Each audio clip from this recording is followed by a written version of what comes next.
বর্তমানে ভারতবর্ষের বিজেপি শাসিত রাজ্যগুলিতে যেভাবে বাঙালিদের চিহ্নিত করে অপমান এবং মারধর করা হচ্ছে, সেটা অত্যন্ত নিন্দনীয় ঘটনা। বাঙালিদের বিভিন্নভাবে প্রতারিত করা হচ্ছে।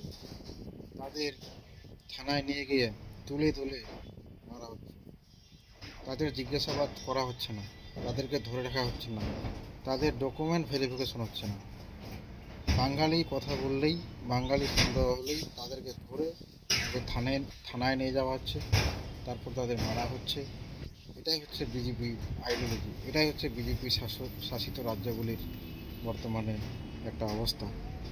এখানে বিজেপির পুরো রাজনৈতিক চাল বলে আমার মনে হয়। কারণ আগে যখন কংগ্রেস ছিল বা বিভিন্ন রাজ্যগুলিতে আলাদা আলাদা সরকার ছিল, তখন কিন্তু এ ধরনের ঘটনা ঘটতো না। এই বেশ কিছুদিন ধরে আমরা লক্ষ্য করছি, শুধু বাঙালিদের কেন্দ্র করে, বাঙালিদের লক্ষ্য করে যেভাবে অত্যাচার, নির্মম অত্যাচার শুরু করেছে, সেটা বিজেপির একটা চাল বলেই আমার মনে হয়। কারণ তারা বাঙালিদের ভাতে মারতে চায়।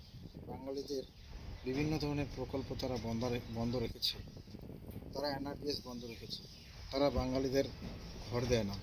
এবং যারা বাঙালি, তারা দিন মজুর, যারা শ্রমিক, তারা দিল্লিতে বিভিন্ন ধরনের কাজ করে তারা একটা আর্থিক মুনাফা অর্জন করে।